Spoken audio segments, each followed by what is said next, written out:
Dear learners, আসসালামু আলাইকুম। কেমন আছেন সবাই? আশা করছি প্রত্যেকেই অনেক অনেক ভালো আছেন এবং সুস্থ আছেন। প্রথম ব্যাপারটা হচ্ছে, আপনি ইংরেজি শিখতে চান। এখন আপনাকে ইংরেজির কি কি শিখতে হবে এবং কিভাবে শিখতে হবে, এবং আপনারা ইংরেজি শেখার ক্ষেত্রে যে শ্রমটা দিচ্ছেন সেই শ্রমটা আপনাদের আসলে কতটা কাজে লাগছে, কতটা আপনাদের উপকারে আসছে, এই সমস্ত ব্যাপারগুলো নিয়ে আজকে অল্প কিছু কথা বলবো। এই ব্যাপারটি আপনার ইংরেজি শেখার ক্ষেত্রে একটা যুগান্তকারী ভূমিকা রাখবে। প্রথম ব্যাপারটি হচ্ছে, ইংরেজি শিখতে গেলে আপনাকে কোন কোন বিষয়গুলো শিখতে হবে। এর প্রথম যে ব্যাপারটি সেটা হচ্ছে, আপনাকে একদম ফার্স্ট যেটা শিখতে হবে সেটা হচ্ছে এলিমেন্টস অফ সেন্টেন্স। যেমন একটা সেন্টেন্সের সাবজেক্ট ব্যবহার হয়, ভার্ব ব্যবহার হয়, এরপরে সেন্টেন্সের মধ্যে অবজেক্ট ব্যবহার হয়, এরপরে অ্যাডভার্বিয়াল ব্যবহার হয়, এরপরে সেন্টেন্সের মধ্যে আরো অন্যান্য এক্সটেনশন ব্যবহার হয়।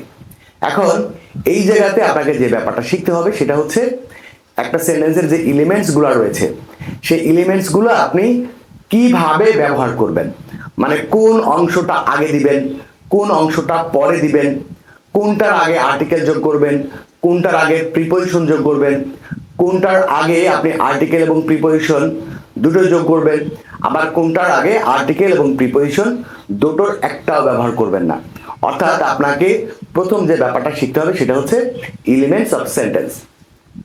সেই সাথে আপনাকে শিখতে হবে পার্টস অফ স্পিচ। আপনারা নিশ্চয়ই জানেন যে ইংলিশ গ্রামারের একটা সেন্টেন্সের যে পার্টসগুলো রয়েছে সেগুলো কিন্তু একটা নির্দিষ্ট ধারাবাহিকতা মেনটেন করে ব্যবহার করতে হয়। অর্থাৎ আপনি চাইলেই যে কোনো পার্টস অফ স্পিচের পরে যে কোনো পার্টস অফ স্পিচ ব্যবহার করতে পারবেন না।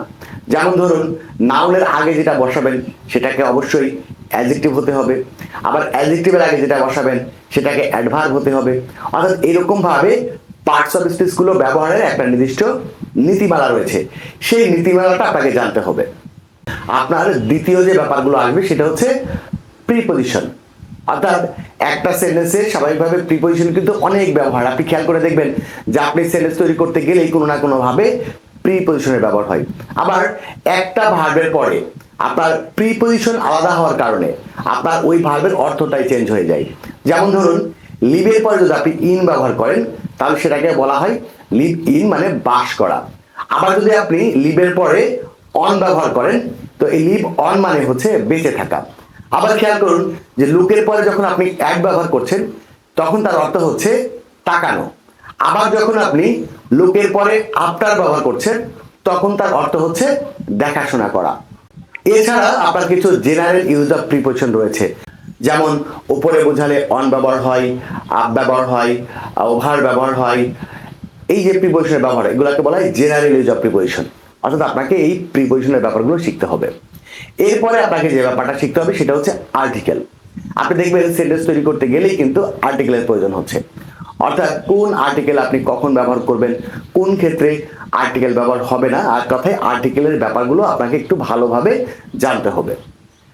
এরপরে ইংরেজি শেখার একদম প্রধান ধাপ বা প্রধান যে ব্যাপারটা সেটা হচ্ছে টেন্স শিখতে হবে। আপনাকে আমরা যে কথাগুলো বলি সেই কথাগুলো কিন্তু কোনো না কোনো টেন্সে অন্তর্ভুক্ত।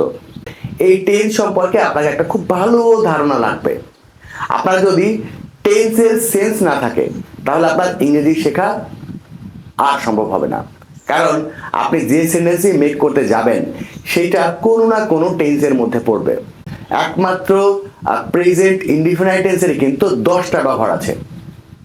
এরপরে পাস্ট ইনডিফিনাইট টেন্সের কিন্তু 5টা ব্যবহার আছে, 5টা বা 7টা ব্যবহার আছে। আবার এরকম ফিউচার ইনডিফিনাইট টেন্সেরও 5টা ব্যবহার আছে। তাহলে দেখেন, আমরা 12 প্রকার টেন্স শিখি, কিন্তু শুধুমাত্র প্রেজেন্ট ইনডিফিনাইট টেন্সের মধ্যেই যে অনেকগুলো ব্যবহার আছে, পাস্ট ইনডিফিনাইট টেন্সের মধ্যেই যে অনেকগুলো ব্যবহার আছে, ফিউচার ইনডিফিনাইট টেন্সের মধ্যেই যে অনেকগুলো ব্যবহার আছে, সেই ব্যবহারগুলো কিন্তু আমরা জানি না। এরপরে আপনাকে শিখতে হবে হচ্ছে মডালের ব্যবহার। আপনি কথা বলতে গেলেই দেখবেন যে বিভিন্ন রকম মডালের ব্যবহার হচ্ছে, অর্থাৎ মডাল অক্সিলারি ভার্বগুলো আপনাকে জানতে হবে এবং সেগুলোর সঠিক ব্যবহার আপনাকে জানতে হবে। এরপরে আপনাকে যে ব্যাপারটা শিখতে হবে সেটা হচ্ছে প্যাসিভ সেন্টেন্স।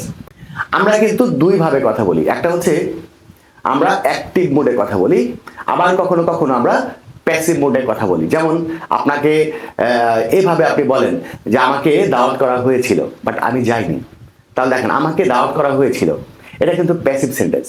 এছাড়া আপনি আবারও কিভাবে বলতে পারেন যে আমাকে দাওয়াত করা হবে, এই যে আপনি বলেন যে আমাকে দাওয়াত করা হবে, এটা কিন্তু প্যাসিভ সেন্টেন্স। তাহলে আমরা কথা বলার সময় বা ফ্রি হ্যান্ডে লেখার সময় আমরা দুইটা ফর্ম ব্যবহার করি, একটা হচ্ছে অ্যাক্টিভ ফর্ম আর একটা হচ্ছে প্যাসিভ ফর্ম, অথবা আমরা বলতে পারি একটা হচ্ছে অ্যাক্টিভ মোড আর একটা হচ্ছে প্যাসিভ মোড। আপনাকে এই প্যাসিভ মোড বা প্যাসিভ সেন্টেন্সের ব্যবহার সম্পর্কে আপনার একটা চূড়ান্ত ধারণা লাগবে।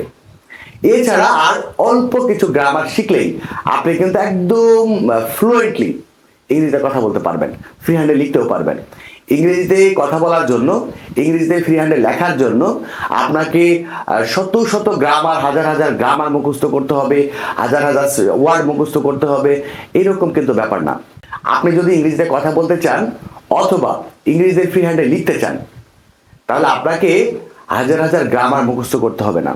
ধরেন ইংলিশ গ্রামার রয়েছে 100%, এর মধ্যে অনলি 20% আপনি যদি বোঝেন, তাহলেই আপনি কিন্তু ফ্রি হ্যান্ডে লিখতেও পারবেন, আবার কথাও বলতে পারবেন।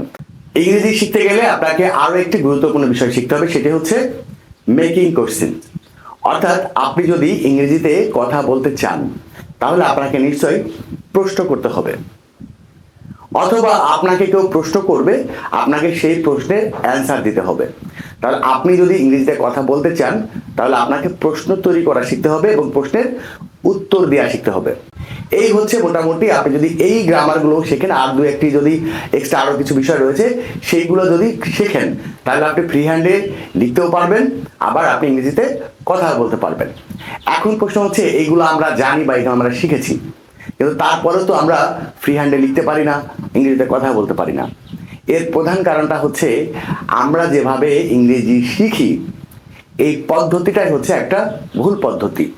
আমরা আসলে ইংরেজি গ্রামারগুলো শিখি হচ্ছে ডেফিনিশন ভিত্তিক, অর্থাৎ টেন্স কাকে বলে, কত প্রকার কি কি, পার্টস অফ স্পিচ কাকে বলে, কত প্রকার কি কি, ভার্ব কাকে বলে, কত প্রকার এবং কি কি, অর্থাৎ একটা গ্রামার কাকে বলে, কত প্রকার এবং কি কি, এই বিষয়গুলো আমরা শিখি। এরকম ভাবে আমরা প্রায় অনেক গ্রামারই জানি, তারপরেও আমরা ফ্রি হ্যান্ডে লিখতেও পারি না, আবার ইংরেজিতে কি কথাও বলতে পারি না। এই পদ্ধতিটা আসলে একটা ভুল প্রসেস বা ভুল পদ্ধতি। আপনাকে যদি ইংরেজিতে কথা বলতে হয়, আপনাকে যদি ফ্রি হ্যান্ডে লিখতে হয়, তাহলে আপনাকে যেটা করতে হবে সেটা হচ্ছে সংজ্ঞাভিত্তিক গ্রামার না পড়ে আপনাকে প্রায়োগিক গ্রামার শিখতে হবে, মানে প্রায়োগিক ইংরেজি শিখতে হবে। আমরা আমাদের প্র্যাকটিক্যাল লাইফে ইংরেজিতে কথা বলার সময়, আমরা ইংরেজিতে ফ্রি হ্যান্ডে লেখার সময় আমরা যে বিষয়গুলো আমাদের প্রয়োজন হবে, সেই বিষয়গুলোকে আপনাকে প্রায়োগিকভাবে শিখতে হবে। তো আমরা স্বাভাবিকভাবে এই প্রায়োগিকভাবে ইংরেজি না শিখে আমরা সংজ্ঞা আকারে গ্রামার শিখি এবং সেগুলা কত প্রকার কি কি এইগুলা শিখি, যার কারণে সমস্ত গ্রামার জানার পরেও আমরা ইংরেজি শিখতে পারি না। এখন আপনি যদি ইংরেজি শিখতে চান, তাহলে এমনটি না যে আপনাকে বছরের পর বছর ধরে ইংরেজি শিখতে হবে বা ইংরেজি গ্রামার মুখস্থ করতে হবে। আপনি খুব অল্প সময়ে অল্প পরিশ্রম করেই ইংরেজি শিখতে পারবেন। তো এই ইংরেজি শেখার জন্য আমার একটি কোর্স রয়েছে, সেটা হচ্ছে learning English 0 to advance course. এই কোর্সটাতে একদম প্রায়োগিক ইংরেজি শেখানো হয় এবং আপনি ইংরেজিতে কথা বলার জন্য, ইংরেজিতে ফ্রি হ্যান্ডে লেখার জন্য আপনার যত কিছু প্রয়োজন হবে, একদম 0 লেভেল থেকে স্টেপ বাই স্টেপ, ধাপে ধাপে আপনাকে সেই ইংরেজিগুলো শেখানো হবে। যখন আমরা এইভাবে ইংরেজি শেখাই স্টুডেন্টদেরকে, তখন কিন্তু যত দুর্বল স্টুডেন্টই হোক, আপনি ইংলিশ গ্রামার ভালো বুঝেন না, ইংরেজি ভোকাবুলারি বেশি মুখস্থ নেই, ইংরেজির সেন্সটা আপনার মাথায় ধরে না, খুবই দুর্বল স্টুডেন্ট হলেও তারা ইংরেজিতে কথা বলতে পারবেন এবং ইংরেজি ফ্রি হ্যান্ডে লিখতেও পারবেন। সেইভাবেই এই কোর্সটি পরিচালিত হয়। একদম 0 লেভেল থেকে step by step advance level পর্যন্ত এই কোর্সে ইংরেজি শেখানো হয়। তো আপনারা যারা একদম 0 লেভেল থেকে অ্যাডভান্স লেভেল পর্যন্ত ইংরেজি শিখতে চান, ইংরেজিতে ফ্রি হ্যান্ডে লিখতে চান, ইংরেজিতে কথা বলতে চান, এক কথায় ইংরেজি ভাষাটা শিখতে চান, তারা এই কোর্সে ভর্তি হতে পারেন।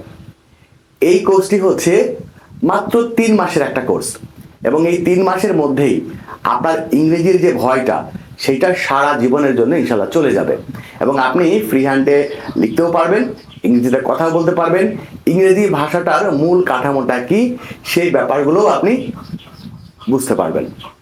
লার্নিং ইংলিশ 0 to অ্যাডভান্স কোর্সের 8ম ব্যাচ মে মাসের প্রথম সপ্তাহ থেকেই শুরু হতে যাচ্ছে।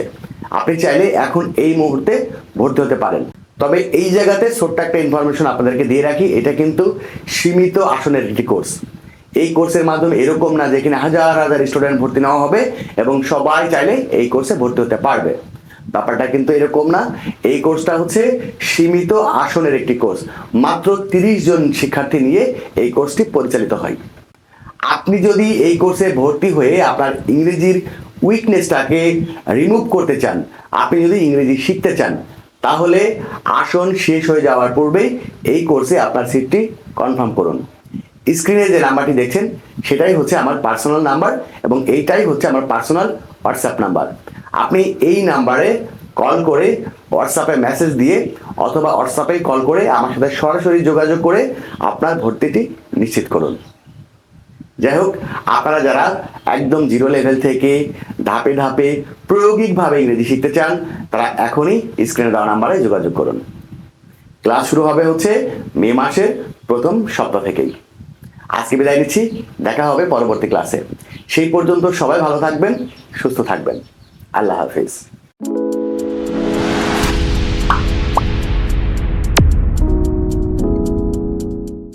ইংলিশ লার্নিং পয়েন্ট বিডি, সেরাদের জন্য সেরা, দুর্বলদের জন্য সেরা।